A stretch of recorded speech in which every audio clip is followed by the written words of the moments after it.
நாம் அதிகமாய் பேசுகிறோம், எந்த அளவுக்கு வாழ்க்கையில் அதை நாம் பயன்படுத்துகிறோம் என்பது மிகப்பெரிய கேள்வி. அதாவது சொல்வது எல்லாருக்கும் சுலபமாகும், ஆனால் சொன்னபடி நடப்பவர்கள் மிக சொற்பம். இதற்கு உதாரணம் இரட்சகர் இயேசு. அவர் சொன்னபடியே வாழ்ந்தார். வீட்டில பல கதாபாத்திரங்கள் சொன்னபடியே வாழ்ந்தார்கள். இன்றைக்கு நான் உங்களோடு கூட பவுலடியானை குறித்து what I preach I practice, அவர் எதை போதித்தாரோ அப்படியே வாழ்ந்தார், அதை குறித்தான ஒரு செய்தித்தான் உங்களோட நான் பேச விரும்புகிறேன். வேதம் இருக்குமானால் என்னோடு கூட சேர்ந்து நீங்களும் வேதத்தை எடுத்து வாசிக்க அன்பை கேட்கிறேன். எபிரேயர் 13ஆம் அதிகாரம் 5ஆம் வசனம். அந்த வார்த்தை இப்படி சொல்லுகிறது: நீங்கள் பண ஆசை இல்லாதவர்களாய் நடந்து உங்களுக்கு இருக்கிறவைகள் போதும் என்று எண்ணுங்கள். இதுக்கு கொடுக்கிற விளக்கம் என்னவென்றால் பி கண்டென்ட்மெண்ட், அதாவது உங்களுக்கு இருக்கிறவைகள் போதுமானவைகள் போதும் என்று எண்ணுங்கள். இன்றைக்கு நம்மிடத்தில் நமக்கு இருக்கிற மிகப்பெரிய பலவீனம் என்னவென்றால், நாம் இருக்கிறதை பார்ப்பதில்லை, இல்லாததையே பார்க்கிறோம். அதாவது அவரிடத்துல என்ன இருக்கிறது, இவரிடத்துல என்ன இருக்கிறது, இதையே நாம் பார்க்கிறோம். ஆண்டவர் சொல்லுகிறார், உங்களுக்கு இருக்கிறவைகள் போதும்.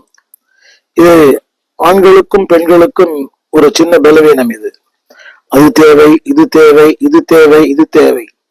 ஆனால் ஆவியானவர் சொல்லுகிறார், பவுலடியான் சொல்லுகிறார், உங்களுக்கு இருக்கிறவைகள் போதும். ஊழியங்களை கூட பாருங்களேன், அவர் இப்படி இருக்கிறார், இவர் இப்படி இருக்கிறார், இவர் செழிப்பா இருக்கிறார், வசதியா இருக்கிறார். இல்லை என்பானவர்களே, ஆண்டவர் உங்களுக்கு என்னத்தை கொடுத்திருக்கிறாரோ அதுல சிறப்பு மகிழ்ச்சியோடு இருங்கள். உலகத்திலே சொல்லுகிறார்கள், இருப்பதை கொண்டு சிறப்புடன் வாழ்பவன் என்று. அதாவது என்ன இருக்கிறதோ அதை கொண்டு மகிழ்ச்சியா இருங்கள். இல்லாதவர்களை குறித்து கவலைப்பட வேண்டாம்.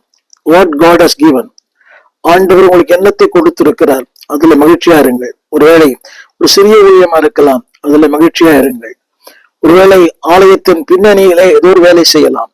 ஒருவேளை நீங்கள் இந்த ஊடகங்களிலே நீங்கள் மேடையில அலங்கரிக்காமல் இருக்கலாம், ஆனால் நீங்கள் செய்கிற பல பணிகள் பரலோகம் பார்க்கிறது. ஒருவேளை ஊடகத்துறையில் இருக்கலாம், ஒருவேளை இந்த ஆடியோ இருக்கலாம், ஏதோ ஒரு ஊழியத்தின் பல பின்னணி இருக்கலாம். உங்களுக்கு தெரியும் என்று நினைக்கிறேன், பல முறை சொல்லி இருக்கிறேன்.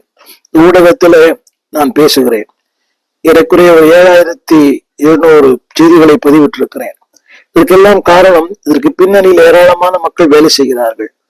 வாலிபர்கள், அநேக பெண்கள் வேலை செய்கிறார்கள், குடும்பத்தின் தலைவர்கள் வேலை செய்கிறார்கள். அவர்களுக்கு குடும்பம் இருக்கிறது, பிள்ளைகள் இருக்கிறது, பொறுப்பு இருக்கிறது, வீட்டு காரியங்களை பார்க்கிறார்கள். அதே வேளையிலே இந்த ஆண்டவரின்